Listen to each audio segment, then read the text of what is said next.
Welcome, everybody, to the follow-up gathering of the International Peer Respite Soteria Summit. My name is Amy Allard, and I am honored to welcome you all today. We are excited to continue the energy, ideas, and inspiration from the summit with this 2-hour follow-up session today. As I said, my name is Amy Allard. I'm coming to you from Victoria in British Columbia, Canada. We're looking for alternatives for psychiatric emergency services in Victoria here and heard about the summit. It has been a huge help for us, great information. We've really benefited from it, and it's been a game changer for us. And from there, we've been able to go forward with confidence and approach it as a community mental health peer-led support system in Victoria. And we're just really thankful for all the hard work that everybody has put in ahead of us.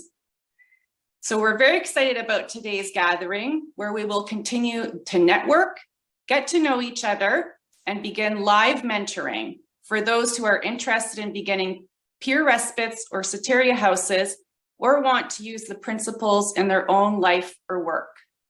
The summit has been organized by a volunteer planning team who came together with a shared passion for alternatives. Thank you to all those who contributed time, resources, and ideas to make this summit a reality. We would like to recognize the donations, large and small, from many of you that have made this work possible. We are still accepting donations. The summit was organized by Rethinking Psychiatry and Mind Freedom. We especially want to thank our sponsors, National Empowerment Center, New York Association of Psychiatric Rehabilitation Services, Montana's Peer Network, Intentional Peer Support, in honor of Sherry Mead, who established the world's first fully peer-run respite, Resist, the International Society for Psychological and Social Approaches to Psychosis, ISEP, the International Society for Ethical Psychology and Psychiatry, Anonymous Donor in honor of Emotional CPR, People USA, Copeland Center for Wellness and Recovery, National Association of State Mental Health Program Directors, and Al Gals. Please note that we are recording today. If you would rather not be identified, either turn off your camera or change your name. Do whatever makes you feel comfortable. The recording of this gathering will be available with other summit recordings on the webpage. Closed captioning is available for each session. You can now click on the CC at the bottom of your screen. Click on Show Subtitles and they will show at the bottom of your screen. You can also click on View Transcript, which will appear on the right side of your screen as a complete transcript. The closed captioning will not be perfect. Zoom has a hard time spelling Soteria and peer respite, for example. We hope it will be helpful for those who would like it, even though every word will not be accurate. Feel free to make comments or ask questions in the chat anytime.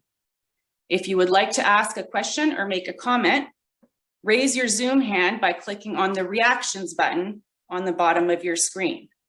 We ask that people be thoughtful in the comments in chat and in sessions.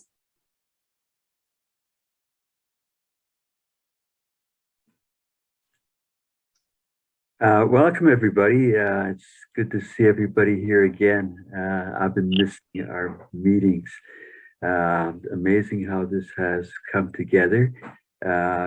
We've got a bit of an agenda going today, and we're going to start out talking about being with. And to do that, we've got Cindy Marty Hatch. Cindy is a person who experiences voices and visions. She was a guest at the Soteria House Peer Respite and now works with the Intentional Peer Support and Wildflower Alliance. Cindy is a keynote speaker and an international award-winning trainer for the Hearing Voices approach. She has 5 children, one of whom had his own struggles and involvement with the mental health system. My own experience with Cindy is just such a depth of experience from every possible perspective. I'd really like to welcome Cindy, and you can continue to introduce yourself, and really eager to hear about being with. Thank you so much. Yeah, it's kind of really special to be here, and I have a lot of gratitude for all the people who have showed up. And I have a few slides to share, and just part of who I am. This is my background of being a trainer for intentional peer support, being part of the Wildflower Alliance, where we offer an approach called Alternatives to Suicide, and the thing that totally changed my life, the Hearing Voices Network. And so that's part of how I've learned how to be with people. All the people who work at our Peer Respite at Wildflower Alliance have training in those different approaches. I work at a place where, from a community, it's not a building, it's people.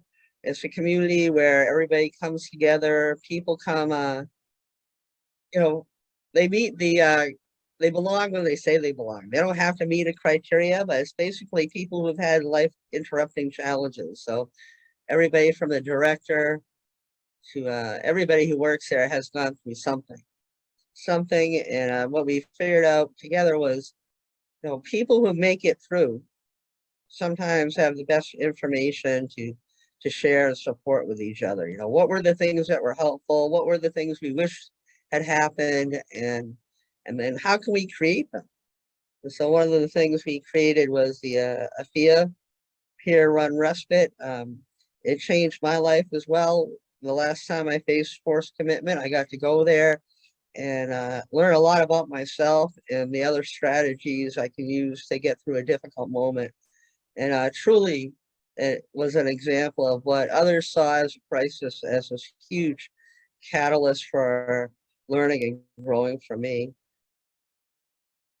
First off, I want to say something about language. I'm somebody who's received a lot of diagnoses, and a lot of times those things became barriers, and it became internalized depression. I was told I would not recover. I'd be on medication my whole life, that I wouldn't be able to work. And so this is like a really important issue to me, to think about language. And so if I'm trying to be with somebody, it's important for me to not place my understanding or my view or someone else's definition on them. An example I could give you is somebody, this is what I did. I walked into a group and I said, I'm a schizophrenic. And what people said to me is, what does that mean? What has your experience been? How do you feel about getting that label? Do you agree with it? And it became this whole conversation that helps me figure out, what was important to me and how did I understand things that was going on and what were possibilities for moving forward. So yes, if we talk to somebody and we try to talk in common, open human language, like what did you see, what did you hear, what did you feel? It's a really different conversation than applying someone else's definition on their experience. And you find out so much more. Finding your own voice, for me, finding my own voice was part of my healing and reclaiming of my life. Of being able to talk about the things I was told you couldn't talk about.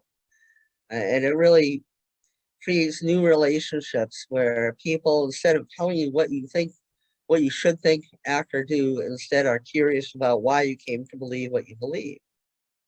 And so when I talk, I'm going to steer away from clinical language and try to use that open, human, common understanding language. This other slide is about how to create welcoming spaces that people might want to come into. So being aware of surroundings. Sometimes messages are subtle and sometimes they're not so subtle. Like if you go into a clinical office and all these doors are locked and they have bathrooms for people who are in paid roles and separate bathrooms for those other people.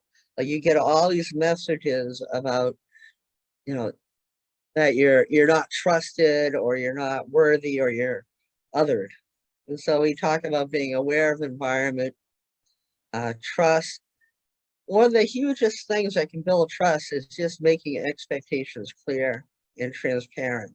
letting people know, if we talk about this, this is going to happen. Or, I'm going to be with you until this time and then I need to leave. Just to be very open about it, empowering people to make choices that work for them. Partnership decisions are made together, and the strengths.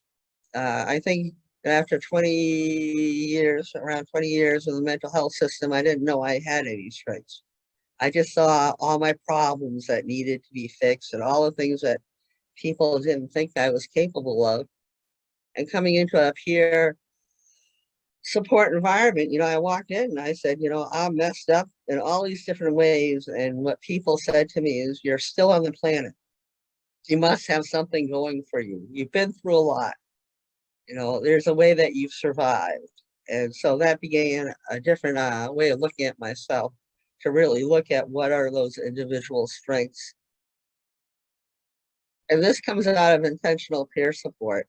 This idea that, instead of trying to power over somebody, to try to share power with somebody, that inviting someone to share their experiences in their own words, being transparent about what those power differentials are, being open to whatever the limits of the space are, and recognizing that whatever this person is going through is in a context, a social context. And that social context may include, systematic oppression. It may include ongoing trauma.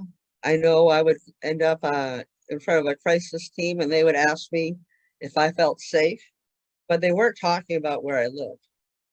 And where I lived, I had seen someone, I saw a lot of violent crime in the neighborhood I lived, but nobody was really asking me that. They were asking me as if there was a danger in me versus what was my environment. And so we look at people in the context of their lives, in the context of where they live. If I'm having a hard time, maybe I'm living in a very difficult situation. So that the problem doesn't just lay within a person, but in their community or in their relationships. These are the principles and the tasks of intentional peer support, which we really don't have time to go through. But if you want to learn more about how to be with people, this is a great thing to check out. This was a huge one. I would have people, providers, and family always reacting in a fear-based way with me. Don't do this, don't do that. I'm afraid, this will happen or that would happen. And if we can shift that to being with somebody and saying, oh, you'd really like to try to do this. How can we make sure it works for you? What supports would you need to make that possible? Is a really shift in how to react to somebody. And in order for me to have that shift, I have to be able to sit with my own discomfort, be willing to take risks, and to hold this thing called multiple truths. I may see a situation one way and the other person may see it another way. And can we both navigate seeing the world differently together? And this is kind of the approach that comes out of the Wildflower Alliance. Validation. I see you, I accept you, and I'm here to partner with you. Curiosity, respectful curiosity, not the interrogation, not the list every traumatic event that ever happened in your life, but to say, I value your individual story. I see you as a human being, not a case number or a diagnosis. But I care about the context of your life and of this particular moment, and checking assumptions. There's lots of people who went around and made assumptions about me when I was in the mental health system. They made assumptions about, what my past was and what my future would be and what I was capable of. And coming into the Wildflower Alliance, people made a different assumption. They assumed that there was somebody in there with a story, even if they weren't talking much. They assumed that I could move through difficult moments and that I should be given an opportunity. This other piece, vulnerability, is about how do we be human beings together. I had a wonderful moment when I was at AFIA when my family came in, and for the first time we had a conversation about what everybody needed versus what do I need to do or, instead of it being patient focused, it was relationship focused. What does everybody in the room need to be able to move forward? In community, this is where I'm very privileged to be part of an organization that doesn't just have a peer respite, but it has a whole community. So somebody could go to that peer respite, and when they leave, they would still be connected. I have one more slide, which came out of my conversation. I had an earlier conversation with Cindy Fisher about the role of family and what goes on there. And so it can be so hard to try to be supportive when you want to just fix everything and take all the pain away for somebody else. How do I do this? And first off, respecting that their loved one's experience. And so instead of telling somebody it's not real, ignore it, deny it, knock it off, you shouldn't feel that way. Instead, to say, this is something that somebody's going through, whether I understand it, see it, or hear it or not. This is a very real experience somebody is having.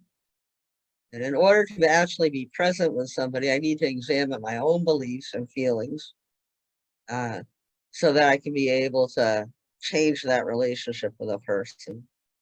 Taking ownership of my own fears and examining them, where do they come from and how do I manage them? And the goal really here is to partner.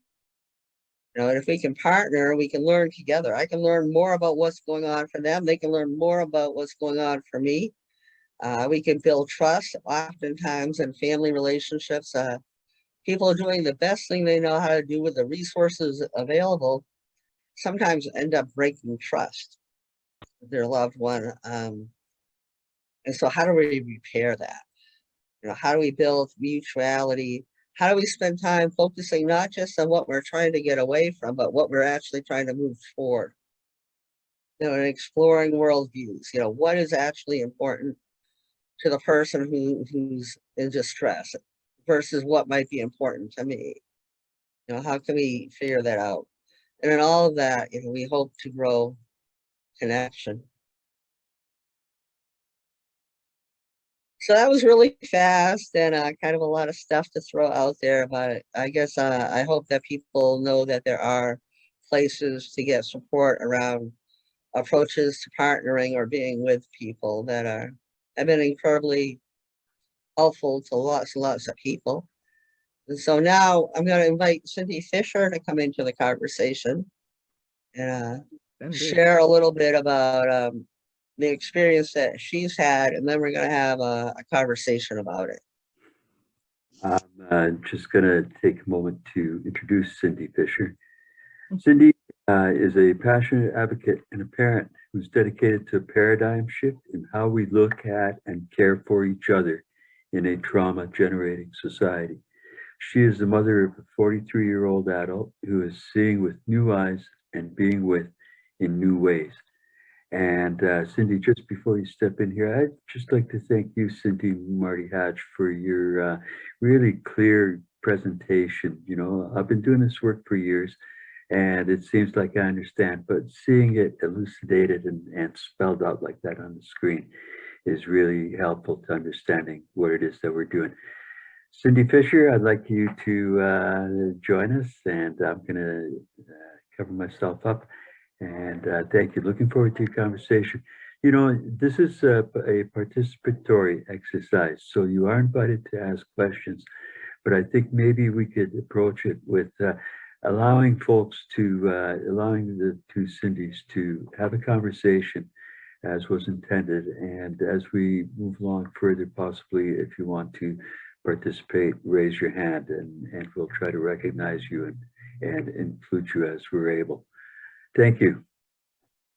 Thanks, Dan, and thanks, Cindy. It's always helpful to hear those principles again and again, because it's so different from what we've been trained and told, and change comes slowly and not immediately. So thanks. So my son Okay, I also need to, I am transitioning into the correct pronouns, so you will hear me slip, and I still say my son, but I will use the pronouns she and maybe they as I talk about her. So she was released right in the middle of the summit, and I had been fighting for half a year to get her release from a hospital, which it doesn't matter that the hospital was as bad as it was, because mostly all of the hospitals have the same dehumanizing framework, but this hospital was defunded and decertified by Medicare and designated as dangerous by Medicare. And yet our state chose to continue to fund it and channel people in there involuntarily. So on October 13th, he was released, and my whole work shifted then to trying to implement the principles of being with, hearing people actually having experienced such a major shift, like Cindy talks about in like the Vermont House, the people that were involved in the Vermont House in Vermini, I think I'm pronouncing his name wrong, but from Israel, hearing their stories, how they were experiencing the world, is so different from what we as parents had been told about what was going on with our broken brain children who would be mentally ill for the rest of their life, and everything that they did was a part of their broken brain, not a part of their life experience, and not a part of the drugs that have inserts that say these drugs can cause suicide and homicide ideation, and not, we never were told that the withdrawals could cause withdrawal rage. I just learned that phrase yesterday. So it was so beautiful during the summit to have such reinforcement to help me to begin to shift. And I've heard a lot of this before, but having it all concentrated in like 5 weeks. And also at the same time, I was fortunate enough to be in my second year training, and it was the second module of the second year training of open dialogue. So eventually, although I was told that my son could not live with me, the systems that the hospital had set up and the way that they had framed my son and framed me were totally incapable of working with my son. And whereas initially they saw me as the enemy because of what the hospital did, eventually they came around with major apologies and are very, very grateful that I have stepped in. And being with my son now is so different than even just the last time he was home. The things that Cindy talks about. I now have, I know some folks will like reel at this, but it's made a huge difference in keeping him safe. I allow him to smoke in my home. That's in the hospital, they completely cut off smoking on the campus or anywhere. And I've also been told that smoking helps deal with the effects of the drugging and the dehumanization and everything. And I'm not a smoker, but I feel like I've created a mini studio in my master bedroom, and I have access to the outdoors. And it's made such a difference for him to not have to get up and go outside in the Northwest. And yes, I'm going to have to de-smoke my house when I move out, but it's like, rather than, worrying about the smoke in the house, I don't have to worry about him. I don't have to nag him constantly, which is what I used to do. I've just adapted to it, and his recovery is more important than smoke rehabilitation of my house, Cindy, my can I apartment. ask a question? Sure. So how did that shift your relationship with him? When you went from feeling like you had to nag him about the smoking to, okay, well, let's come up with a plan that we can both coexist here. How did that shift? It's night and day. Because it used to be every time I would smell smoke, I'd go in there, you've got to go outside, and it was a constant because he wouldn't start outside. I always had to go, and when I did it, I was upset. I didn't like the smell, and it's like I'm in an apartment and I don't know what the neighbors would say. So this time I went up and I said, hey, my son's been smoking downstairs and is probably going to be doing that. How is that with you? Oh, no problem.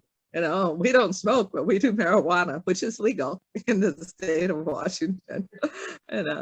So, and then there are periods where there's like 24 to 30 hours of out loud internal conversation that's very active and vibrant, sometimes angry, but mostly just a very vibrant conversation that's out loud and can be heard, I'm sure, upstairs. And so I went back up there. It's like, hey, were you kept up last night? How are you? I explained, I said he's been experimented on in many ways. He's had lots of trauma. I don't know if that was kind of violating his, personal story. I'm learning as I go what I shouldn't do. But they were fine. And so that took a tremendous amount of stress. And then I could, on my own doorway to my studio bedroom, I now have put up several layers of, it's like an air mattress and then a special blanket. So some of the noise, there's a noise reduction. And I'm finding I actually love a very self-sufficient studio. It's like I've always wanted a tiny home, and now I have practice, real life practice. I've got a little kitchenette, I got a little burner stove and that. And so I feel much better about our relationship, and it's actually helped me to be more creative in solving the problems that allow me to be with him in the ways that he needs as he heals. What I heard in there, Cindy, is you had a fear. You had a fear that you're gonna get kicked out or the neighbors would complain. And so what you did was you asked them, what does everybody here need in this situation? Yeah. Right. Yeah. And then you made a decision about, so many times we feel expectations, and we have fear. And what you did was you went head into that fear. Let's see if that's actually a reasonable fear. Yeah. Let's see. Let's explore that. Let's see what everybody needs in the situation. And that's just so wonderful to do that. And like you said, taking down a lot of stress sounds really wonderful. Oh yeah, that was huge. That was very huge. And then to be able to take my own sense of creativity and enhance my own way of being. I mean, at first, because she is I call it territorial, but now I think the word is protective of her space. It's like this is her apartment, but she had a choice to go to a real apartment, so to speak, but she didn't want to go. There's something I think about having me here, but her having her space. That's her space. And where was I going with that? Oh, and so after I got over my, like, hey, I'm paying the bills here and this is my house. And I would go out there sometimes and he would say, go to your room. And there was this, like, how dare you, you know, because you also, you really need to do self-care. You can't just be a mat. You can't. So I was dealing with that energy. I would go back to my room. There would be this anger because it's like, okay, I'm opening up my home because you don't want to be at an apartment, and motels didn't work out because his last stay in the hospital did so much damage that he can't stay at motels. We went through 3 motels in about 7 days. But I sat with it and I began to ask myself, okay, what can I do? Because clearly it's not territorial or possessive.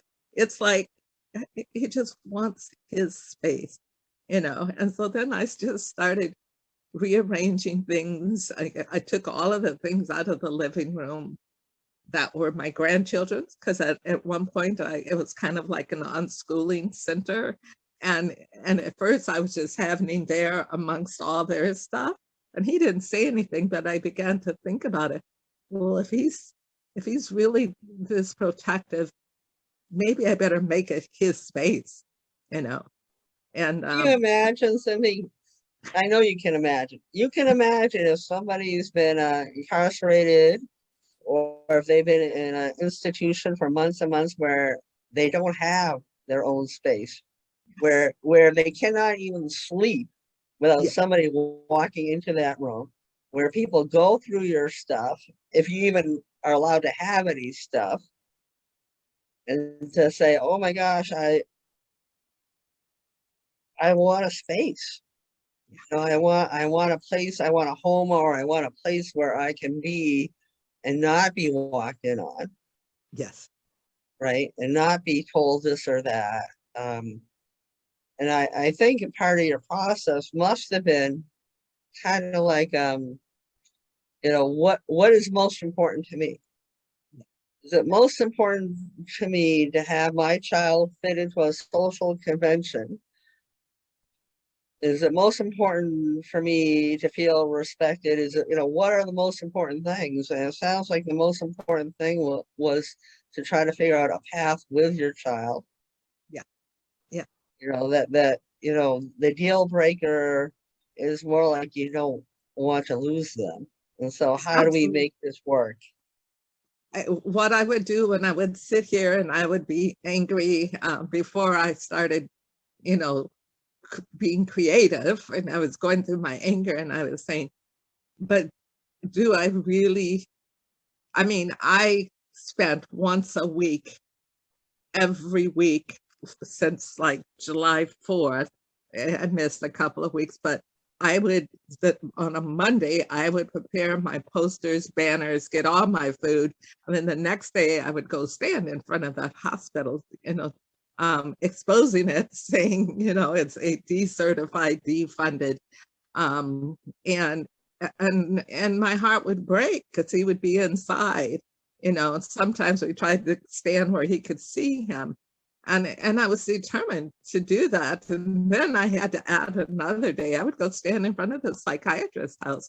And I thought I would do, I will gladly, I began to realize I will gladly give up, you know, that space so that he has his freedom, because his freedom gives me freedom.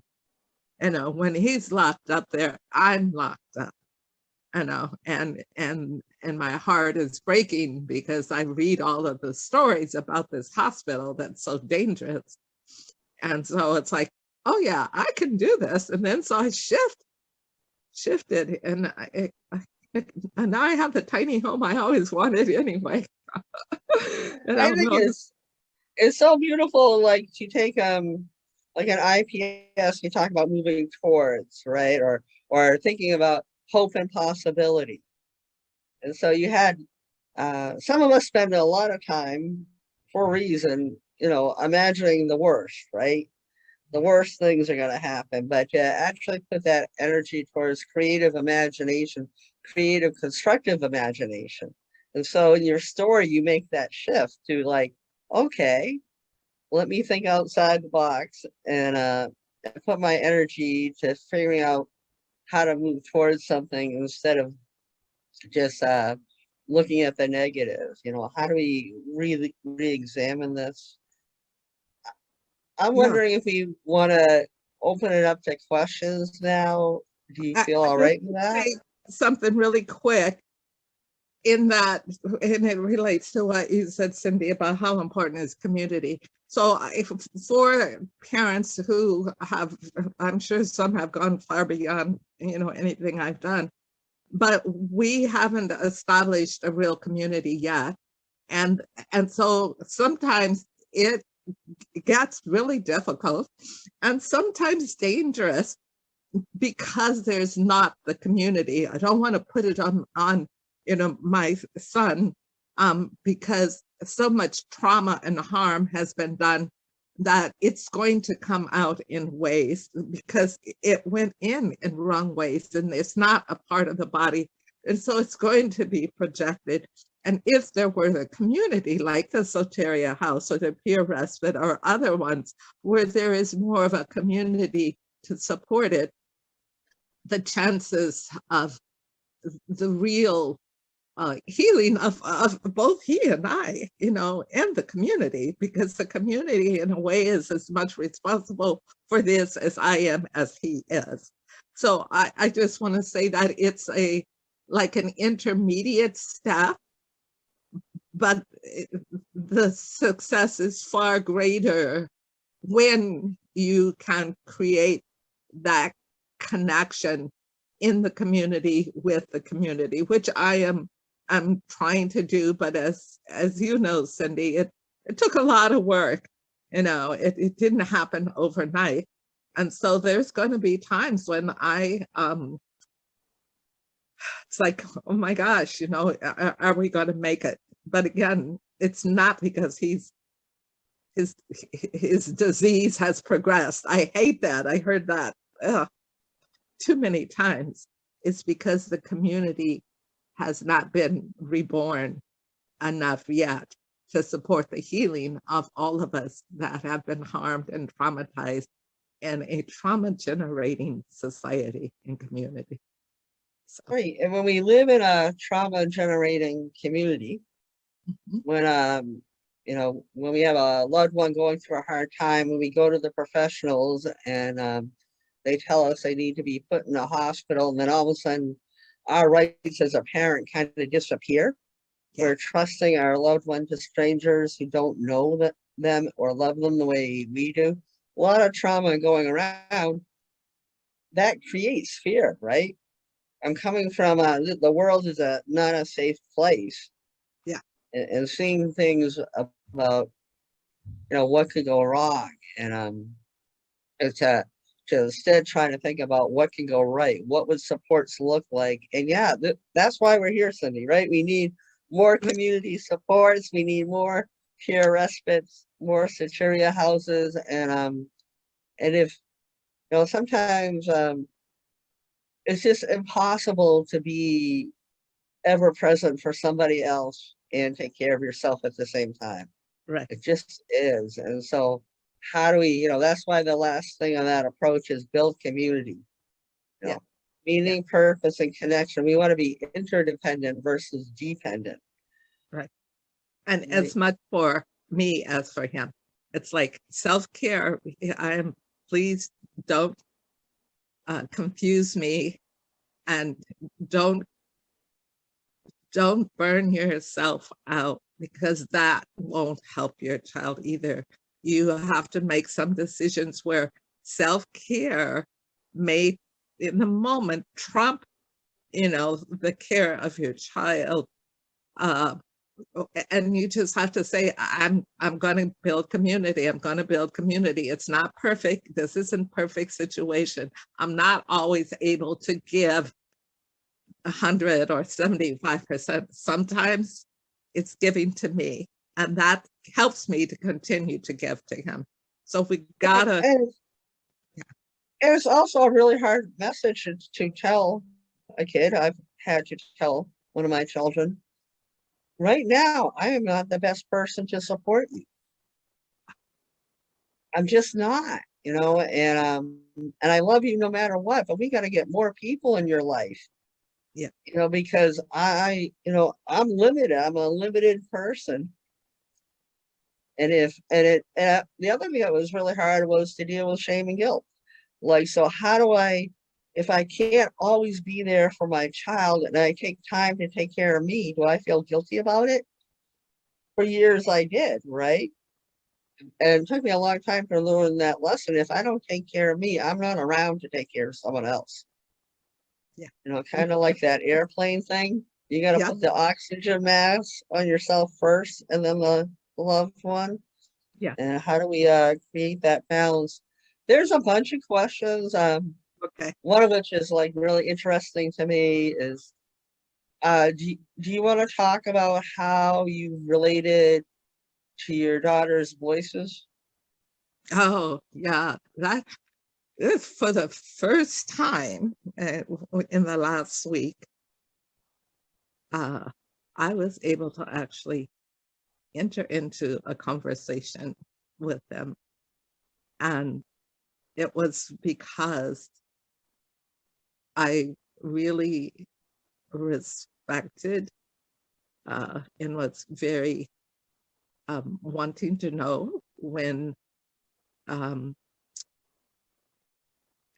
they were having a conversation. And I just entered into it as a caring person wanting to understand and respecting each respecting the conversation as a conversation between friends. And I don't remember exactly the content, but they responded. And then I was able to ask another question, and they responded. Whereas before, I think I gave that example. I woke up in the middle of the night because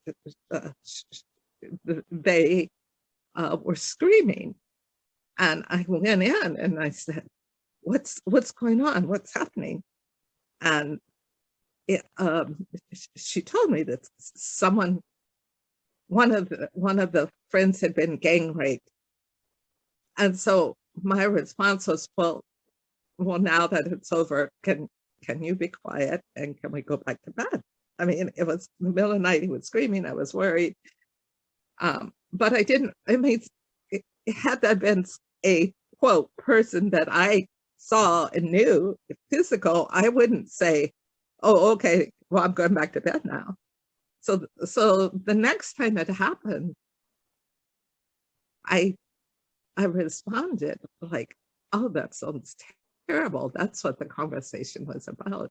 And something else. And then Cindy, because I was sharing this with her, I said, perhaps the next thing would have been to say, how can I support you? So you honor them by treating them, even though you cannot see.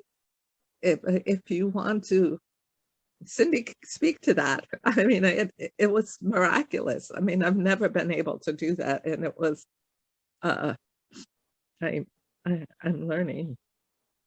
Yeah. So, thank you for sharing that. And so, in the hearing voices approach, we talk about the problem isn't with the voices. The problem is the person's relationship to the voices. And if you think of voices like people and that they have feelings, they're expressing feelings, right? When I have my experiences, the voices are expressing feelings, and to actually try to change that relationship, like most people, you have to listen to them first. Yes. And as you validate and become respectfully curious, You know, I have a, you know, if I have a 3-year-old and he wants me to get up and make him breakfast, I say, go away, go away. What does he do? He gets louder and more provocative and more creative, and frequently voices do the same. Mhm. I do want to say that Wildflower Alliance offers 2 HVN family and friends groups. People can email me. The Bay Area Hearing Voices Network offers one, and the Connecticut Hearing Voices Network offers one. So if there are family members who, you know, want to join groups where we talk more about how to be in relationship with somebody who may be seeing or hearing things or believing things that you don't, how do you still try to work a partner with them? Yeah. And I'm kind of also doing like a time check. So if the powers that be want us to move on or whether we should hang out here, let us know. Can I say one quick thing? It's just a Sure. plug that my child's sister wrote a grant, of which she was actually awarded in our county, because we have a trauma generating community that has a lot of homeless people and a lot of people that they've labeled. And so they are trying to do something about that. So she has a grant that's 300,000, and we're hoping to raise another 200,000. We're required to raise 75,000, but this would be that community extension, although you don't have to have this kind of community, but we're actually trying to create a Soteria, like a principal home. It'll be adult family home, and hope that will be one in each neighborhood, not in each city, but each neighborhood. So my website is regroundinglove.com, and there's nothing up yet, but it soon will be. Because that's what we got to do. We've got to reground love, go back to the principles of loving one another as ourselves. Okay, thank you. Thank you for all your work, Cindy. You've been working hard for years, I know, trying to get community change going. And it's great that you do it in your personal life and beyond your own family. Thank you, Cindy. You're an amazing support person in helping us to relearn how to be human. That's Or how to Thank you. remember we're all human, right? We're all trying to figure it out. We're all trying to navigate life. Yeah. And how we support each other to do that. Yeah. So I'd just like to say thank you to both of you, Cindy's, and we're not quite finished, but possibly we could respond. Adrian's had her hand up for quite a while, and anyone is welcome to turn on their cameras if they choose to, but this seminar is being recorded, and so some people, for privacy or whatever reasons, may choose to leave their cameras off. That's a very personal matter, but you're welcome to turn on your cameras and participate in the discussion. So how do you feel about hearing from Adrian? Sure.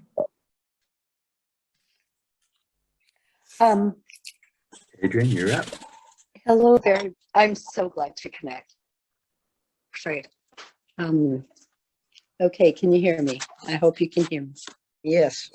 I am so grateful to connect. I've been basically running from place to place between Nanaimo, Cowichan, and Victoria for the last quite a few months. I sold my house because there was a lot of bullying in my neighborhood toward me. I'm a long-term experiment with local psychiatrists here starting in Victoria, and it's involved up in Cowichan as well. And but I'm rising to defend. That is not my story anymore. And you know, the slam dunk name shame blame game, not buying into it anymore. And I actually fought my way out.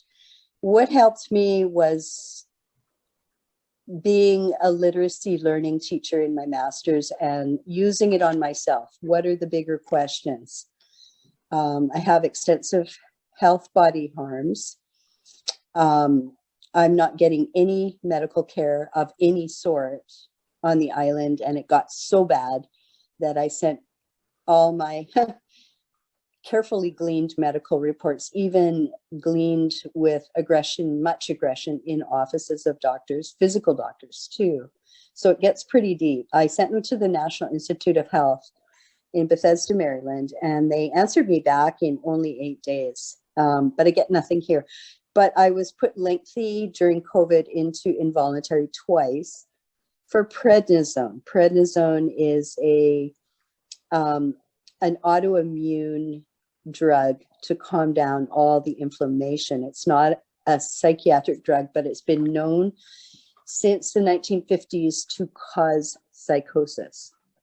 Mm. And the first time I went in, I was well aware of the Rosenhan experiments back in the 70s with those 12 psychologists that went through the United States hospitals. And the only way they could get out was to say, yes, I agree with my diagnosis. So I did that the first involuntary of 40 days last summer in June to July 2020. And they still wouldn't let me out. They were letting suicide overdose people go in 5 to 7 days, but they wouldn't let me out. And I had perfect behavior. I made masks for all the patients in there with an old broken down sewing machine. However, I got out and there was a lot of fear because they kicked up a huge ruckus with my family.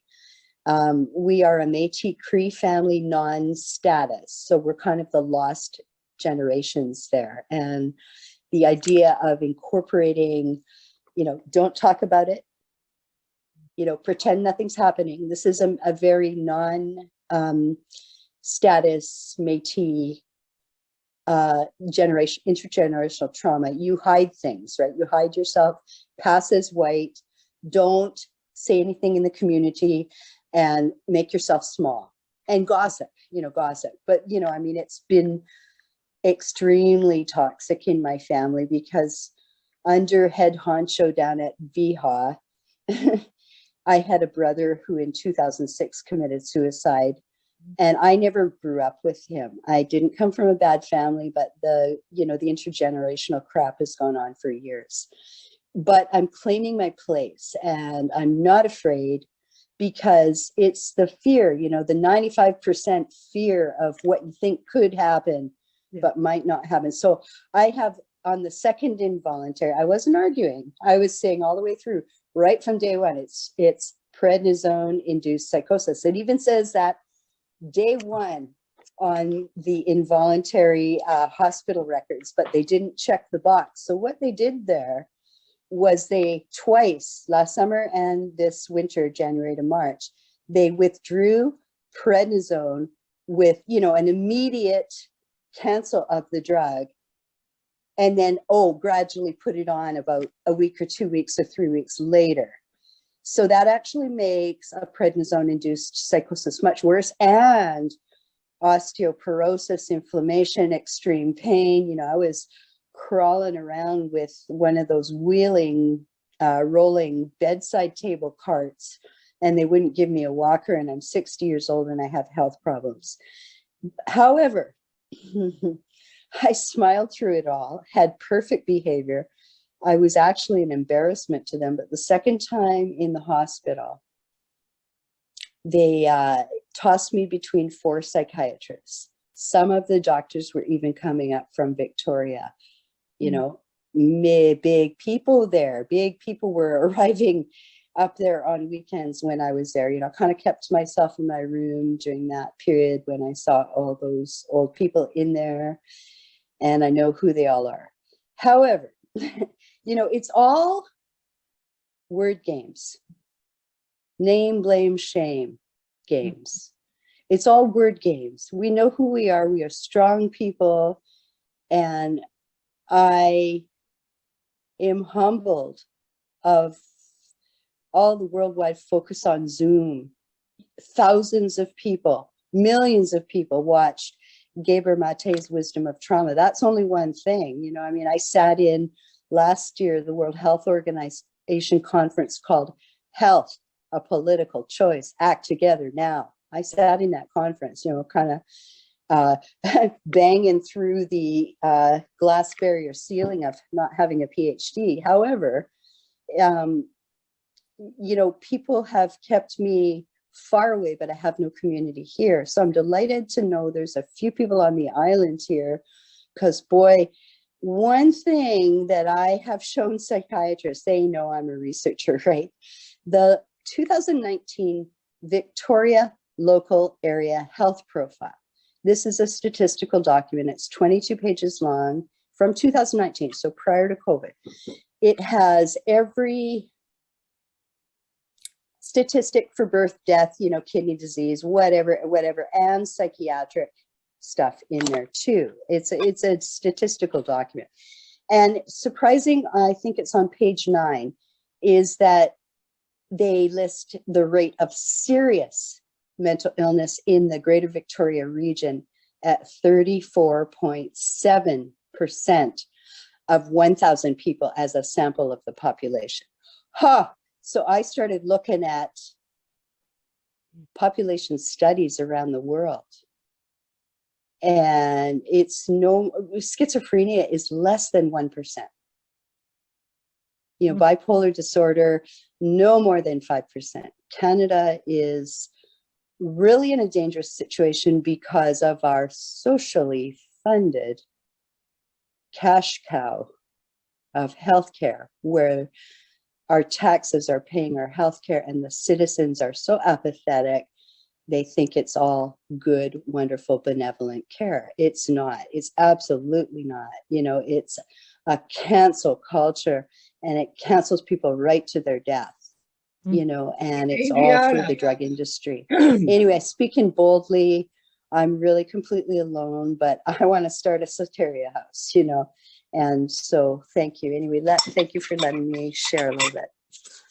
Well, thank you for demonstrating how we come up with these mental health diagnoses, and you gave a great example of putting them in a time and place context.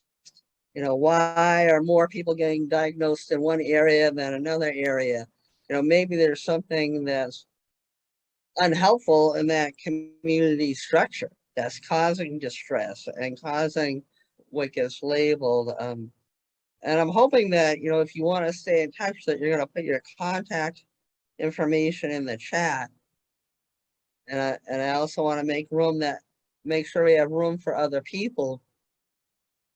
But Robert Whitaker's done a lot of work on that, looking at, how people get diagnosed, when do diagnoses and disability rates go up, and it seems like the more the mental health biomedical model travels, the greater the rates of disability to mental health issues goes up. Kind of the opposite of like if I had cancer, the more treatment progresses, the longer people live and the better quality of life. But like the opposite seems to be happening with this biomedical approach to mental health issues. People are actually dying sooner. Yeah, I just want to say that whole parity thing, back when they were fighting so that mental health should be covered the same as physical health, it actually at that point, and it sounded, quote, like a good thing. I think maybe there's a good reason to be skeptical when the AMA and everybody else gets aboard on that, because once that happened, we became, as Adrian said, the cash cow. It's like, okay, now the government is paying. And so the Medicaid rate, the number one thing that was charged to Medicaid was the drugs. And the hospitals were getting paid $1,200 a day. So parity is not always good. I'm going to once again interject here. It's kind of time to move on to the next portion of our day. I'd like to remind everybody, and Louise, I see your hand up, but I'm wondering if maybe we could wait and come back to you in a little bit.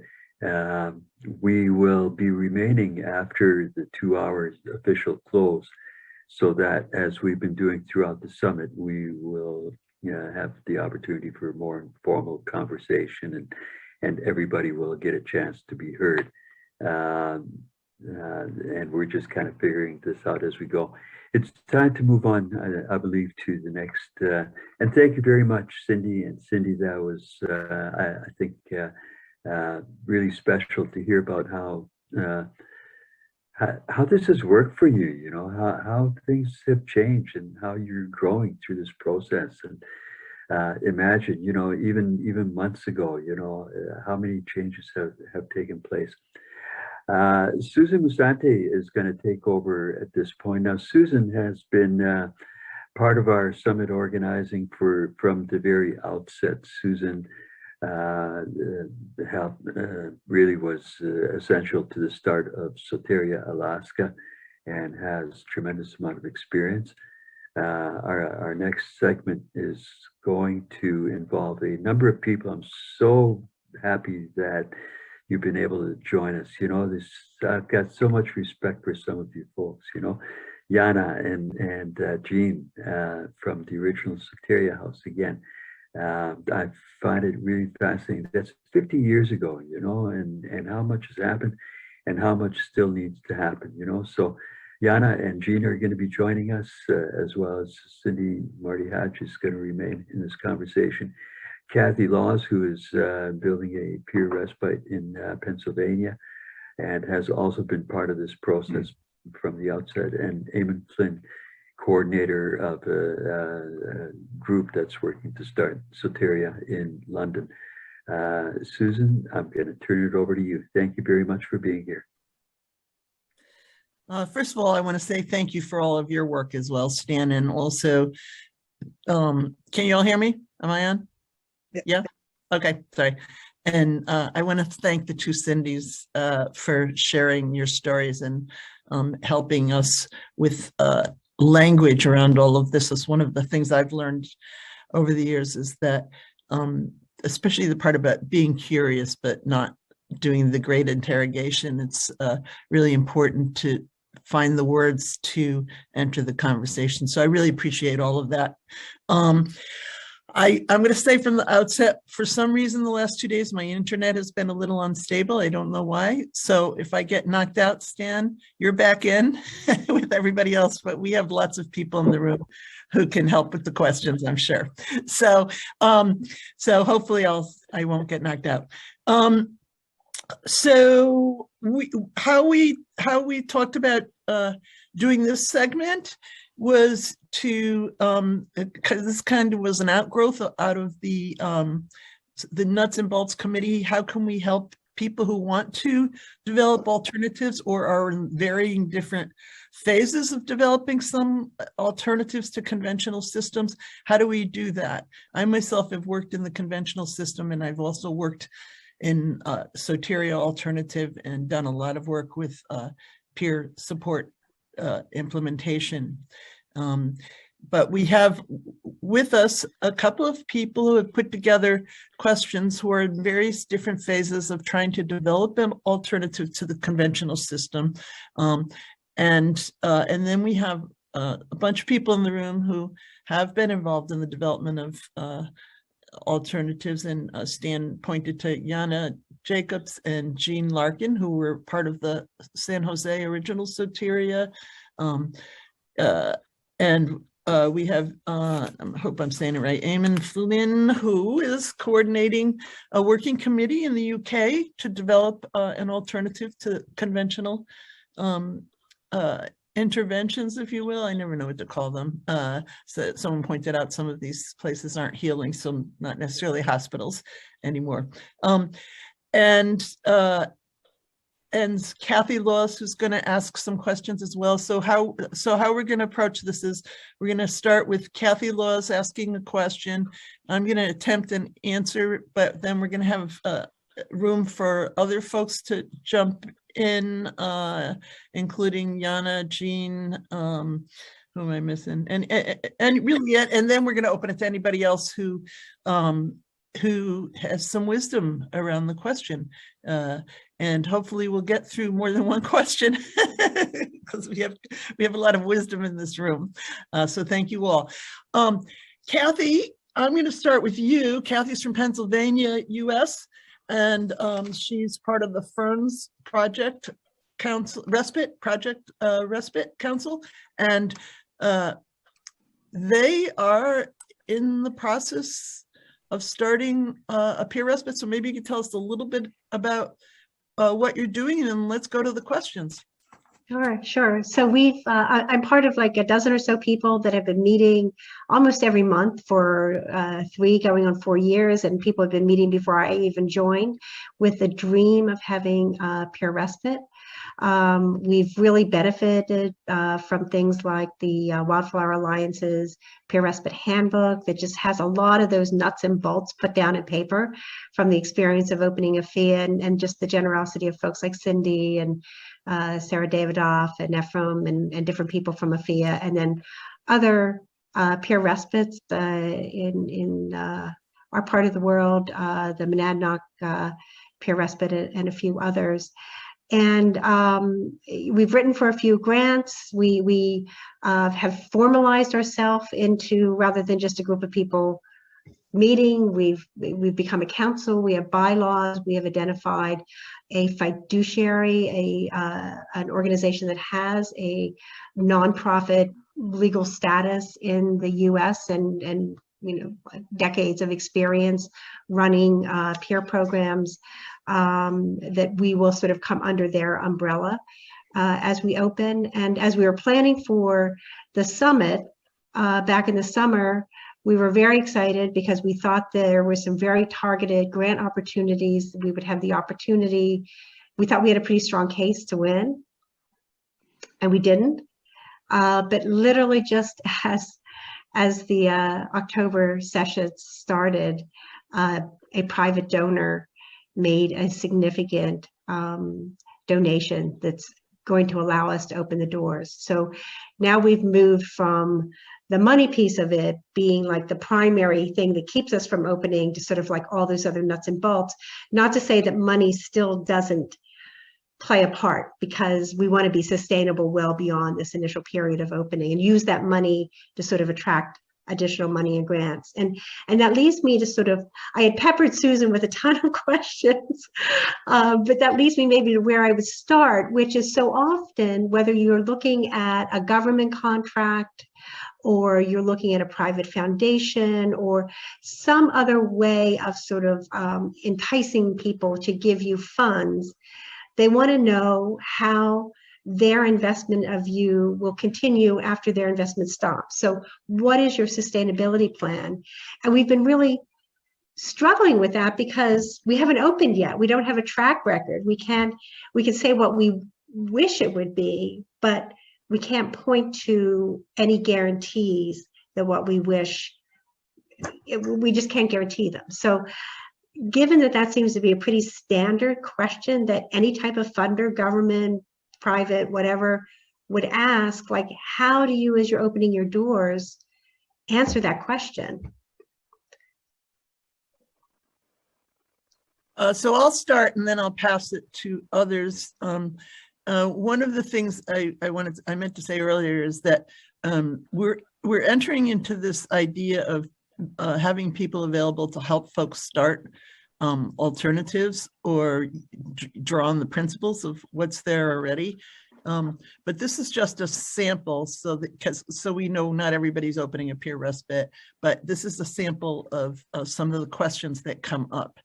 Anything that we look at in terms of these questions are they can be specific to a particular project, but truthfully, they're contingent on where you live, what country, what geographic location. There's many layers here. What if in the U.S., what state? Some states have county systems. What county? And then there's municipality issues that also affect. So I just want to say that, and I think that my role can be not to give an answer as much as to address what are the advantages or disadvantages of a particular approach to starting up, so that you can assess in your own situation what really works, and also to help understand who can help you make these decisions. Who are the experts? So a lot of us know something about alternatives because we're committed to it, but we might not know about real estate, or we might not know about the legalities of where you can put a house such as this, which is includes people living there that are what they call non-related, and there's all kinds of rules, municipality rules about that.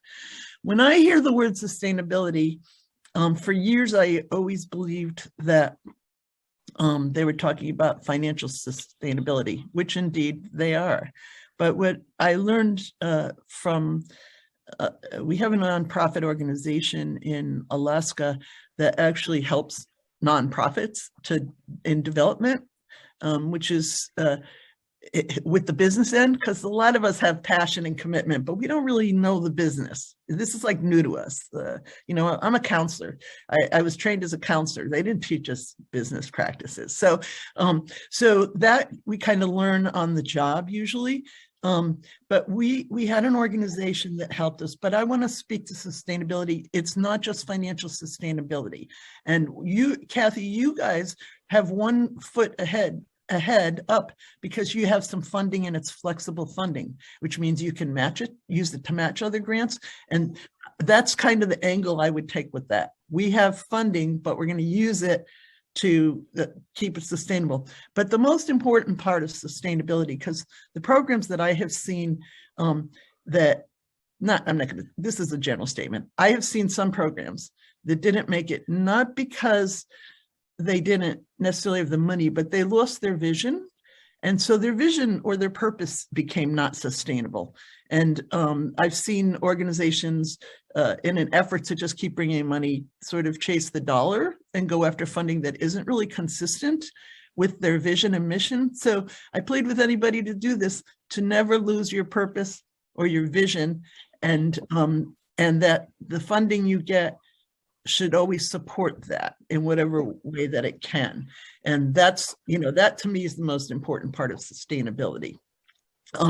That being said, we because we had this nonprofit who helps nonprofits, we had a great model for a business plan, and they helped us put together. And that's one of the areas that I wasn't necessarily well trained in.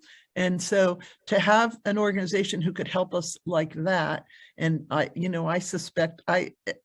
suggest trying to find someone who knows how to write a really nice looking business plan. They care about what it looks like. I don't know why that is, but they do.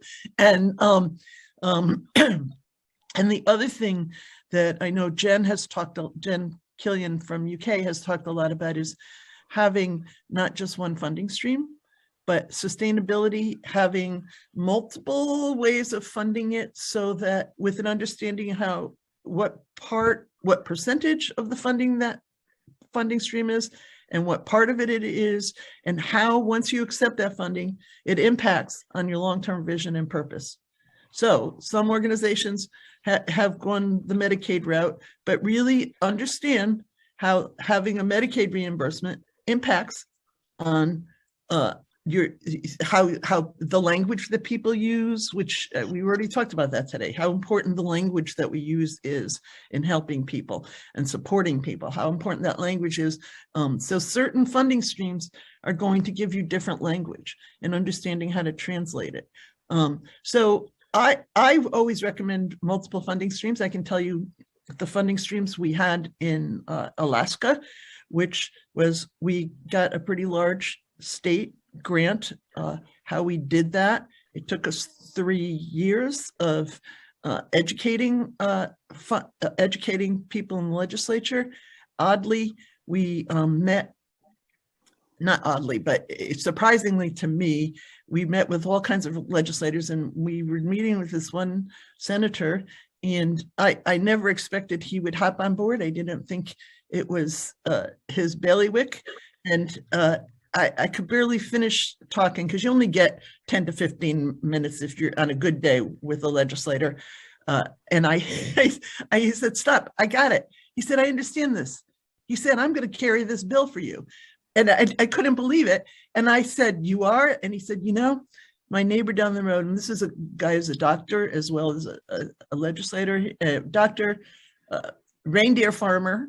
And so he had he said, I have a neighbor down the road, and they have a family member who's been diagnosed with schizophrenia, has been way over medicated, has no personality left. It's a terrible thing. I'm carrying this for you. And he did. And we got a huge state funding from that. But, you know, with the state funding comes other things that have to be done. So we had to have matching funds, 25% matching funds. And the state was heavily trying to rely on a Medicaid fundable system. So we had to dip into the Medicaid pool, even though we were extremely ambivalent about it. But that was a very small percentage of our budget. It was like 7%. And once we put it on pay, and then we had other funding, but those were the two big ones. We had visions of becoming a training center, and we thought we might be able to access DVR funds, voc rehab, state vocational rehabilitation funds. We were never able to do that. So things change along the way. But if you can put on paper your best projection and be understanding you have to review it and change it. So that's my thoughts on sustainability. And I know we have a number of people who've had to deal with this in the room, which includes Yana, and I'm not sure who else. Oh, Jean is here. And anybody else, Cindy, anybody else who wants to jump in, please. I'll jump in just to give a slightly different response to sustainability. Yes, you're talking about, I'm sure they're asking about dollars, but one way that we approached it with Second Story, the local Peer Respite House, is instead of, I really first have to preface, I think when you're doing alternatives, my personal opinion is you got to stay away from the traditional funding sources because they're going to bring you back to the traditional treatment models. And so I think there has to be a line clearly drawn that we're doing something different, and therefore, if the money's tied to the medical model, it's not gonna, it's gonna destroy your program, I think. So one way I addressed sustainability when I wrote a grant for our Peer Respite House was to say that we will show viability, sustainability by the fact that when people start using our program, they're going to stop using the traditional services, which are typically very expensive. They love it when you can show that you're going to reduce hospitalizations. Obviously, that's the most expensive cost. And the way our Peer Respite in Santa Cruz has continued to be funded, even when the grant funding went away, and the reason the county picked it up and just pays general fund dollars, meaning there's no insurance type Medicaid, Medicare attachment, is because they know that people who use the Peer Respite are no longer needing acute services. They go back to the Peer Respite, and it's a lot less expensive. So you have to address that in a, in a narrative that gets people to start thinking differently. I mean, rather than you being pigeonholed to think about their view of sustainability, you've got to educate them to look at sustainability from a different vantage point. And then you have to prove it. You have to ask for buying some time to generate the data to show that, in fact, this is true. I mean, hopefully it is. I mean, you can't guarantee anything until you've had a chance to operate for, at least 3 years. But if you can have some time, then your job is, we're going to gather the data. We're going to track and follow people with their permission to show what kind of services they utilize when they leave your program. That's how I address sustainability. Hope that's helpful. Thank you. Mm-hmm. Do we have anybody else who would like to weigh in on this question of sustainability? Sure. Well, I'll just go briefly. This idea of reaching out to people, if you can get a meeting with somebody, I agree with Susan. They know somebody, or they've been somebody, right? And so if you maybe not on a state level, but on a local level, when the funding for the Wildflower Alliance was set to be cut in half, we did a lot of private meetings, on a very, local to bigger level. And it's amazing. There's, people who have struggled in their lives and they've been unhappy with what the traditional approach is. And they're wanting alternatives. And your pitch, Kathy, your pitch about this is a resource for our community. I'm hoping that's going to resonate, but it has to, what people hear, if you can, is connecting on that personal level. Like painting a picture, imagine this, imagine the, whatever scenario, the student in the last semester of their senior year, overwhelmed. And what would the traditional approach do for their career path versus if they had a place to chill out for a week and get support without getting a diagnosis. So I hear that. I also want to validate what Yana and Susan said about knowing your mission and saying, is this money worth changing our mission about? Is it really worth it? And sometimes people are going to say, yes, we're going to take a harm reduction approach. And sometimes people say, no, it's not worth it. And you guys get to figure that out for yourselves, what makes sense. Thank you, both of you. Is there anybody else who? Yeah, I'd like to just throw a little bit in, if it's okay. Sure. One is, I think what people are saying is right on.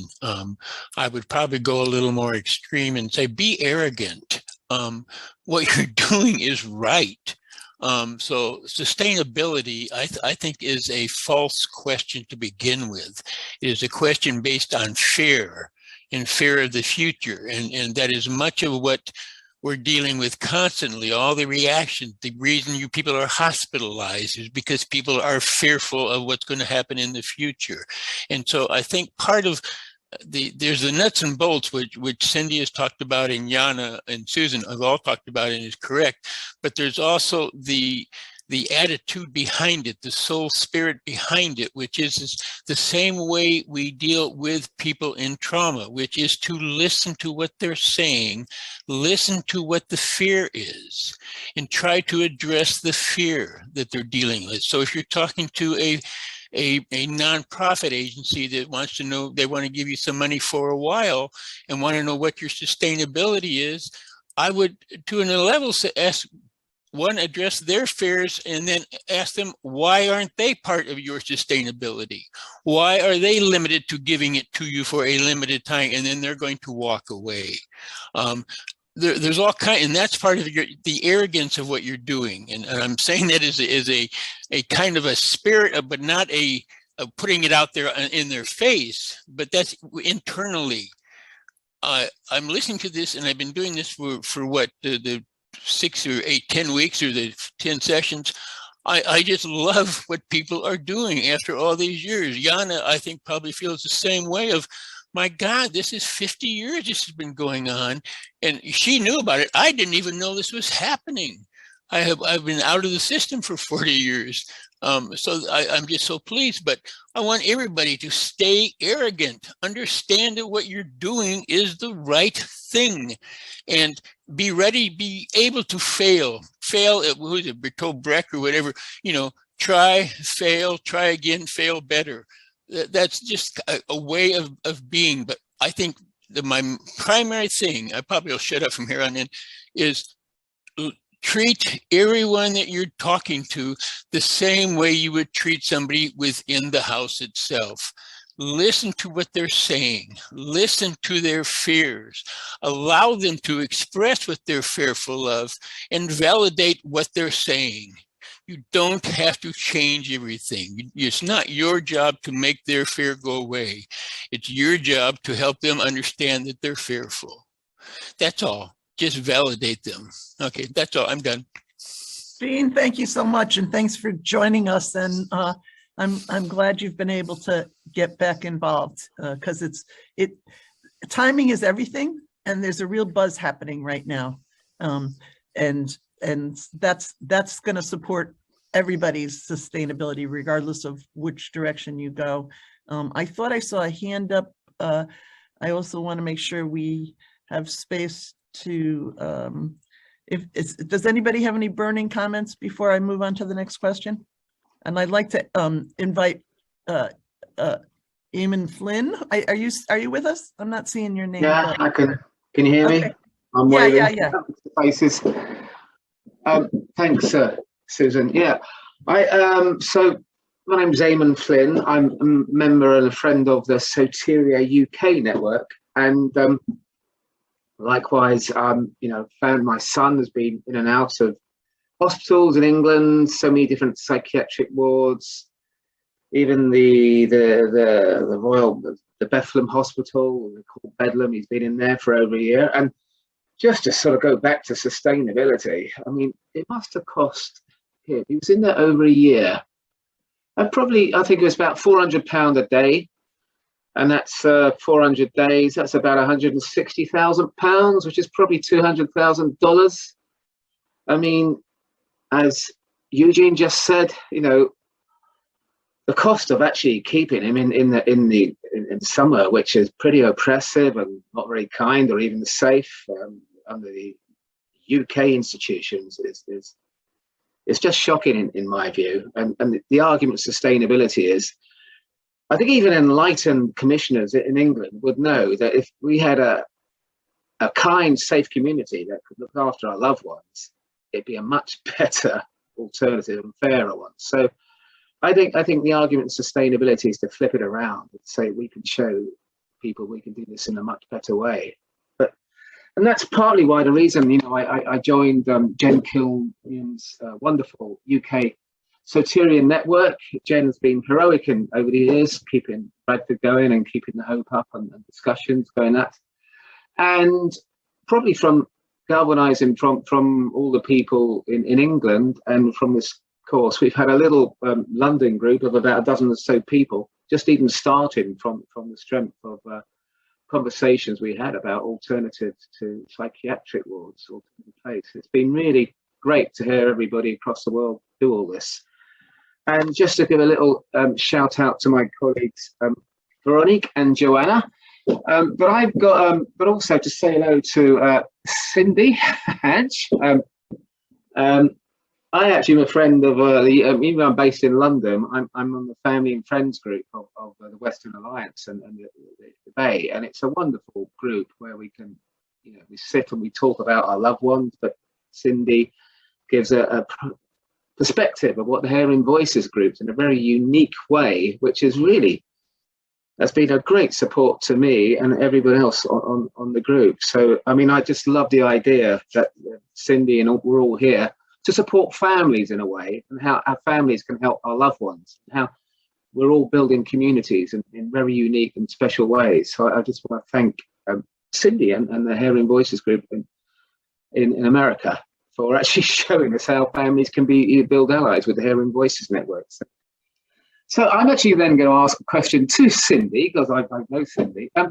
Cindy, in the sense that you, your firehouse, you said it really helped you when you were in distress to really, as a safe house. What was it about it that helped pull you out of yourself in a way, or feel safe? So what was it about the firehouse that Well, the wonderful.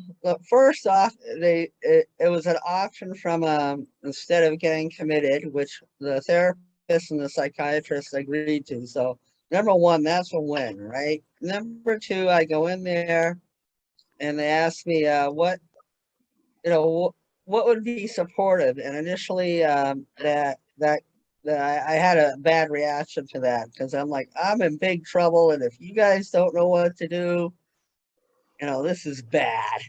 And but what it did was it made me try to be the expert of my own experience. And so they asked me this other question, which was, what if anything was helpful about being in the hospital, and can we recreate that without you having to go? Which was a really good question, and I really didn't like my answer. My answer was, well, somehow it is helpful when they lock me in a room for 3 or 4 days, when they put me in isolation. And what Afia said is, well, we have rooms and they lock, but they lock from the inside. So if you want to go stay in a room for 3 or 4 days, you can. And what that really made me realize was in a hospital, they would call it treatment to lock me up. But if I wanted to stay in my room, that was a symptom. And so if I find something that's actually helpful, instead of it being seen as a symptom of an illness, they respected it. And when I asked for help, because in this state that I was in, I would forget to eat or drink. I would say to them, can you just ask me when you see me if I've had anything to drink or eat? So it was like my agenda, Eamon, that's what was helpful. It was my agenda. It was also helpful that people were available 24/7. So there was one night I woke up and all of a sudden I could talk, I wanted to talk, and I wanted to connect. It was like 2:30 in the morning, and I went to Kathy knows him, Ephraim, and I said, do you plan on sleeping tonight? Because I am like awake and want to talk. And he said, go for it. If I had been in the hospital, they would have, firsthand experience, told me to go to bed or chase me down the hall with a syringe of Haldol. So it was really about, having this place where, kind of going back to the Cindy Fisher conversation, I had a space, I had my own room, and people weren't coming in. They could knock and say, hey, we're cooking something downstairs. Do you want any? But I had this safe space where, my it wasn't being violated. I had a total. People believed I could move through it. That this could be a learning opportunity. And I'll say one more thing that's I'm a little shy to say was big feelings are tolerated. If I cried, it wasn't seen as a symptom. It was seen as something that could potentially be really healing. And if I was really angry, they would come up with ways of me being able to express the anger and not get in trouble. Whether that meant, beating a mattress or, in my case, breaking dishes outside. Like they really tried to work with me versus control me. And put a lot more responsibility. They were trying to learn from me what was helpful instead of them trying to pound into me what they thought would be helpful. And one of the most healing things was spending 4 hours putting a ping pong table together in total silence with the assistant director. Because at that moment, I wasn't really able to have a conversation, but I didn't want to be alone. And so I managed to feel meaning, purpose, and connection, even though my ability to interact was really low in a traditional sense. So those are some of the things that really helped. So I will just jump in here. Thanks, Cindy. And I just want to say that the Soteria approach is very much similar in that, and I loved what you said, large feelings are tolerated, more than tolerated, they're more, they're embraced in a certain kind of way. And to me, that's really what works. Also, the thing that I know about places like Soteria is there aren't treatment rooms because there's not treatment. There's a kitchen. People sit around the kitchen and support each other, or just have regular conversations, or just sit there. So thank you for that answer and that question. And I wondered if anybody else wants to jump in, Yana, Jean, Kathy, on this one before we move on to the next question. I think we still have time. I would just echo, I think, what you both were saying, and, just really add that, yeah, I mean, my experience at Soteria was, I've worked in the mental health field for over 40 years. So I started at Soteria, but I went into the mental health system after working at Soteria thinking, oh, I know the answer. I can fix it and change it. We just need more Soterias, naive as I was when I was young. But always what I know is there was nothing like you said, Susan, sitting around that kitchen table, you know, was the most healing. Being in the living room, all of us like a bunch of puppy dogs on a couch, you know, touching each other, talking with each other, that all that boundary stuff was out the door. You stayed up all night because people stayed up all night. You were that really being with and being, but being in a home environment, the same thing when we built the Peer Respite, that feeling when you walk into a home versus walking into a kind of a cold medical environment is just, there's nothing like, I mean, we decorated our houses to be cozy and warm and comfortable. We didn't have vinyl couches for people to, you know, like they have in institutional settings. We had really comfy environments with artwork and musical instruments, and that's what people liked. It was like, this is home. They felt like they were at home again and they could relax. And I mean, that is incredibly therapeutic. I think it worked wonders. Thank you. And ours in Alaska had been a bed and breakfast before we took it over, and it came fully furnished, and actually each room had robes, like terry robes and slippers, and so people came in and they were like, whoa, this is not what I'm used to. And that just the environment, you're right on about that. So any other words of wisdom on this particular question? Because then I'd like to give Kathy a chance to ask another question. Okay, hearing none. Ms. Laws, you got another question for us? I do. So many questions. And this is the wonderful thing. I think just this opportunity that coming out of this summit, that we can be connected with others who can mentor us either one-on-one.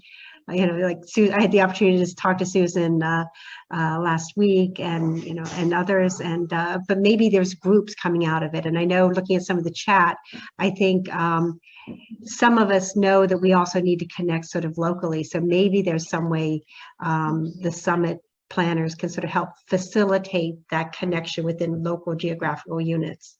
So I'm going to ask a question that I know will be part of the answer is going to be just that. It's like, it depends on your country and your state and even down to the local municipality. So I know that, but as Susan said, I'm not an expert in real estate. You know, this is not just like an intellectual model.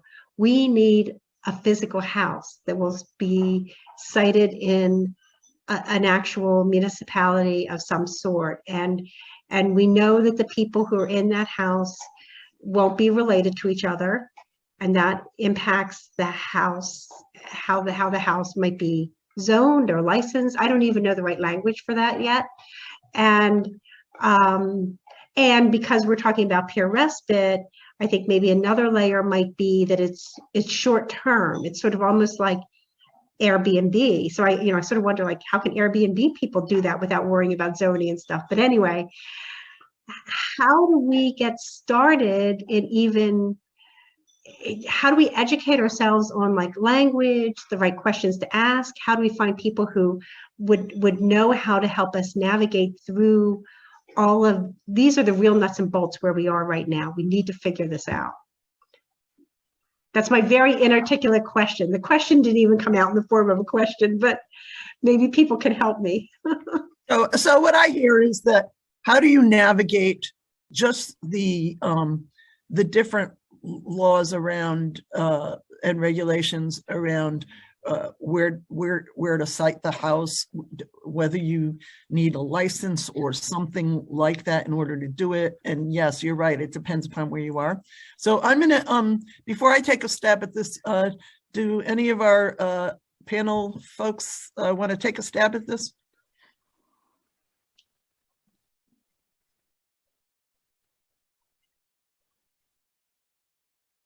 No, I'm hearing. Yeah, I'll try a little bit. Okay.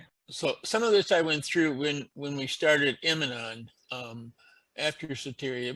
That was a replication study. So Elma brought me in to do that, and then she left for Italy, and Lauren was in DC, and I was out there by myself in San Mateo trying to figure out what the hell to do. and many of these same questions. And I finally found a house just by talking to a realtor and telling them what I wanted and letting them do it. And we found a good house, and it even had a second house with it that became essentially a satellite house, became a Peer Respite house along with Soteria House. So we had both at M&M, which was just a wonderful way to do it. But I had no way to get the house. The supposed funding didn't exist, and Alma was in Italy, and Lauren had no ideas, and all of a sudden I had this house and didn't know what to do, how to get the market or anything. And a lot of it was just running around, who wants to buy a house for me? And you need to find investors, people that are interested in buying property. Sometimes you already go to people that are already doing that. So there's an entire group of people who buy property for investment. And if you can show them that may be a worthwhile investment for them for 5 years, 2 years, and then they can flip it if it goes out. But for me, it was easy because it was Stan Red, who already owned Soteria House. And he was the third person I went to, and he said, yeah, Gene, why don't you and I buy it? You know, and I said, Stan, I got $40 in the bank. I'm not buying anything. And he said, well, I'll tell you what, we'll take 6 months advance rent, and then we'll make the down payment, and I'll do the taxes and all that. I never put a penny in. I never pulled a penny out the entire time. And then 10 years later, they sold it, and I was able to buy the house I'm living in now. But so that was working with someone who already knows how to invest, and maybe they're buying it for investment purposes versus charity purposes. They may believe in what you're doing, but for them, it can be an investment. And for that, I think the original Soteria House also bought in a guy that was the dominant board and care person in San Jose at the time. So he knew all the people involved. He knew all the rules, and they used him to get all the information. So I think part of it is, don't reinvent the wheel every time. Find people who are already pushing the wheel down the street and ask them to help you. And that's where I go. Thank you. That's a really thinking outside the box question to ask. How do I find someone to buy the house? I love it. Any other thoughts about this question? I can tell you that ours was very complicated because the municipality rules were contradictory. They have this kind of a book of regulations and rules, and it was like 3 inches thick.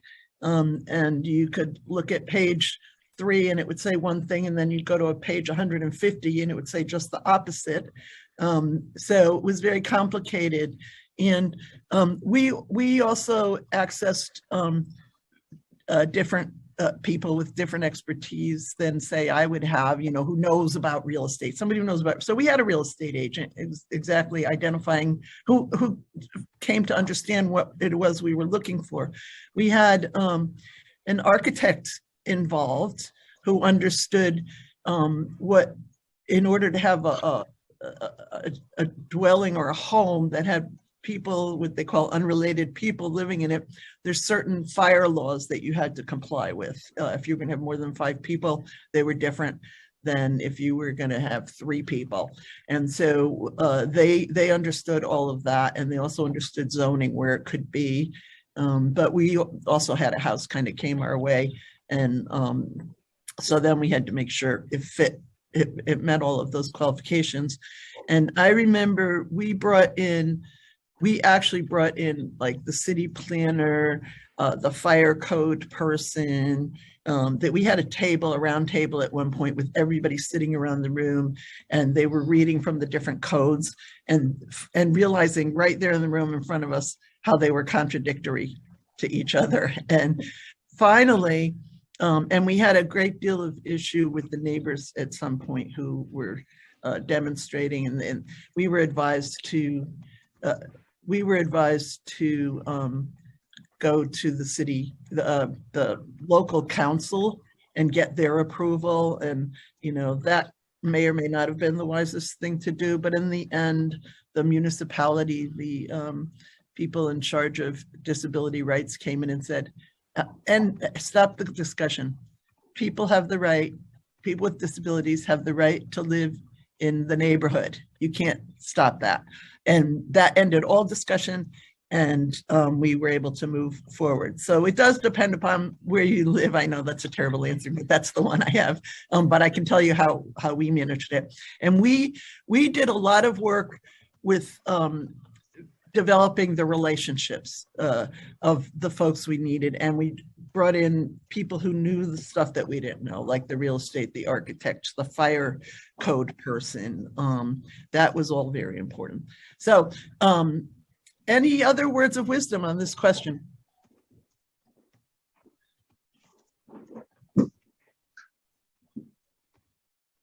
Are we doing on time? Do we have time for another question?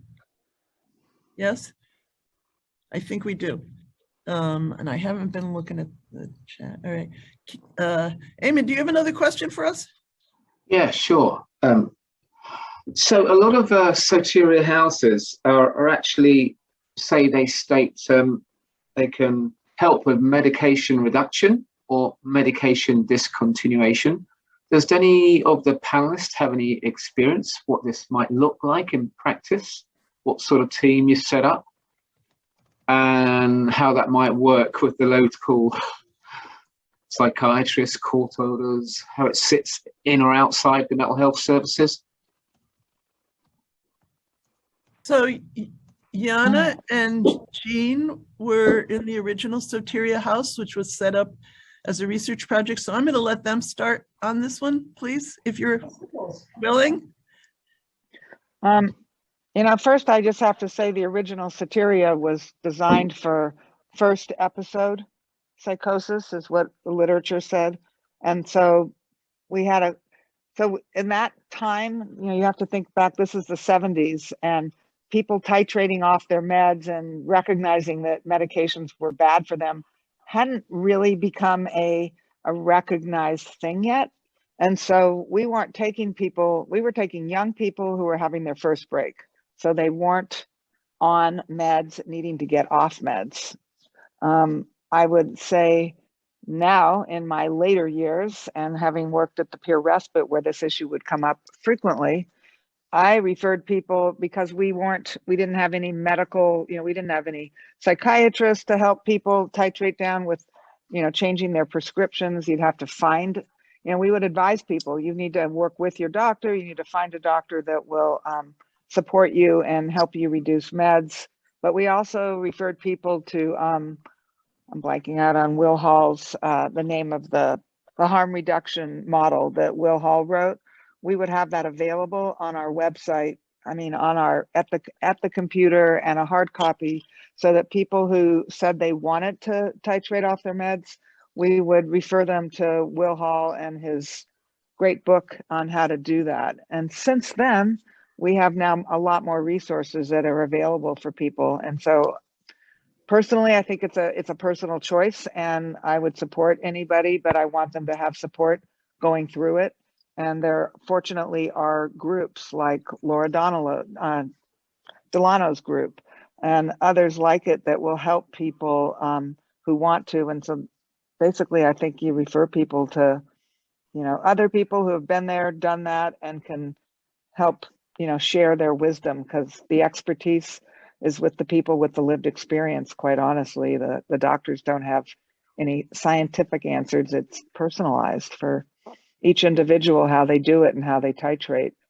And that up and down, ebb and flow is so important to learn. And I've seen people learn just from others who've been there and done it. Hope that helps answer your question. Mm-hmm. Thank you. Does anybody else have any wisdom around this? Yeah, what I would love to add is that so many of us, myself included, got trapped in the "you need to take this, no, I don't want to" conversation. And it was all either take what I say, and I would say, no, I don't want any of it, and then they would increase it. That's how that would go. And it took a long time for me to learn how to have a conversation about the in-between. that there's a huge difference between Thorazine and nothing. And it was very hard until I learned how to have this other conversation about, kind of what Jean was saying earlier. What is the psychiatrist's fear? How do I address their fear? Can we see if I can go down slowly?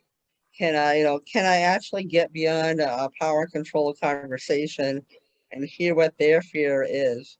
Plus, it just wasn't in my mind that, I thought it was either you take it or you don't. I didn't realize there was all this gray area. And that harm reduction guide really helps me out. And going to workshops with Laura Delano helped me out even more because she talked about this. If you're going to take a tool out of your toolbox, what are you going to put in? Or why are you taking that drug? What is it that they hope it does for you? Or what do you hope it does for you?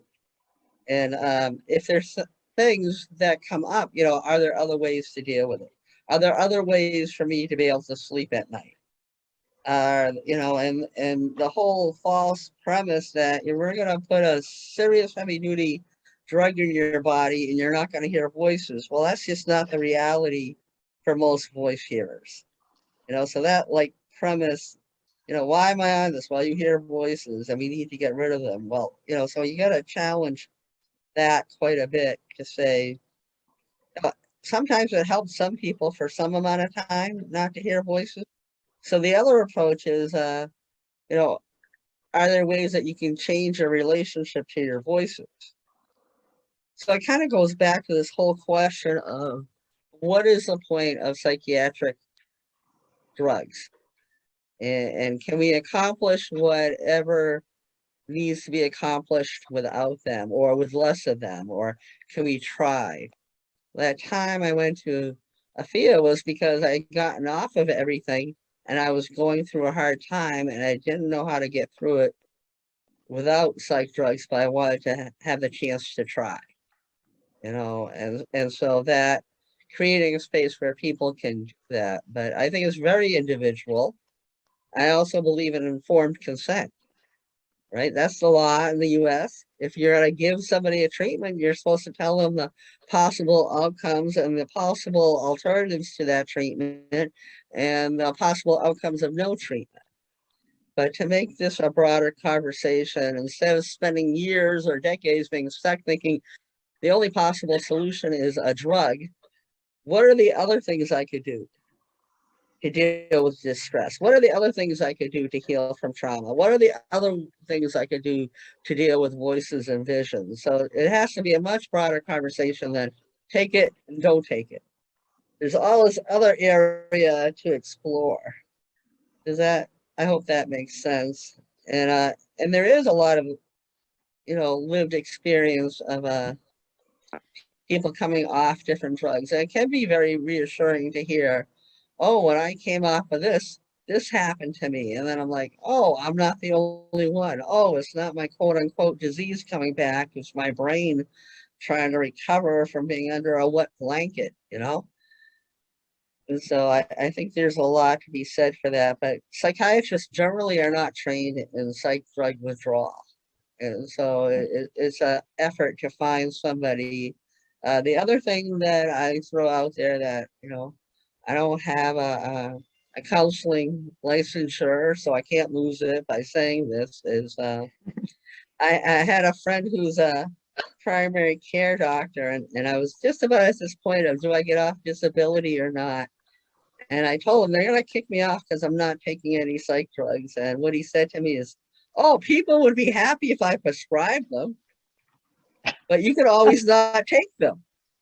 And so you can wait a long time to find a psychiatrist who will work with you on it, and you can educate yourself to do a harm reduction approach to coming off them.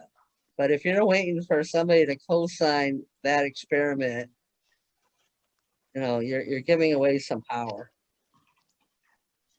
I had a story where there was a friend of mine who was on psych meds and he was reducing on his own. And when he told he wanted the psychiatrist to help and provide the prescriptions to be lowered. And the doctor said to him, well, you're asking me to put you on a dose that's not therapeutic. And he said, well, it is therapeutic for me. I find that I can get down this low, which was just a little teeny bit, and that way I can function. And when I completely get off, I have a really difficult time. And so there's the person saying, I know exactly where I need to be and where I can function and go to work every day, and I'm doing well. And you had a doctor who was insisting that they knew better than the person who was reporting their own experience. I mean, that one always just stuck with me and blew my mind, that the doctor would not prescribe because he had some line that was considered a therapeutic dose and he couldn't lower it. But back to Iman's question, I also would refer you to if you have contact with, I think his name is Pesach at the Soteria Israel, because they now have quite a few Soterias in Israel, and they are taking people who have been on medications. And it would be an interesting question on how are they addressing that, because that is in today's world versus Soteria back in the 70s, when we didn't even have people come in who were on medications for any length of time. But he does. I've talked to him, and it'd be interesting to know what they're doing. So Thank you. I'm going to jump in here because we're getting close to the end of this. And I want to weigh in a little bit, although I'm losing my voice suddenly. So Soteria, Alaska had a different situation, because unlike the 70s, we were finding very few people who'd never been prescribed medication. Very few, because they're prescribing it younger and younger. So, but again, we did have a consulting psychiatrist, and we had a sister program or a brother program, a shared program, and they ran a group following, it was a peer group, and they met after hours, and they read Will Hall's Harm Reduction Guide together, and sort of worked through that. And that was a meaningful way. And our Soteria folks were eligible to join that, and they did. So I'm losing my voice, so I think I better stop. But it is a different time, so things are different, and because people are getting medicated. So we're, I think, pretty close to the top of the hour. I'm looking at my clock here. We have like 3 minutes. And I want to let people know that we will, like our tradition of the summit, stay on and let people continue talking together. So we'll formally close, but you don't have to get off. We can keep talking. So we do have questions, comments in the chat, and I think if you all can stay on, we'll try and address those. I see a couple of hands raised at least. And Susan, I want to offer your point about Pesach Lichtenberg and Avrami Friedlander in Israel. I'd had a conversation with them about exactly what you were talking about, people coming into the Soterias there saying, I don't want to be on my meds. And at first they did what I think, well, when I was at Soteria, Alaska, people were like, sure, great. But because of the withdrawal effect, it didn't work out so well. And so what they've come to now, as I understand it, is saying, you know, you absolutely have a right to what you put in your body. And if you want to come off psych drugs like cold turkey, you can do that. But we found that's not good for the community here.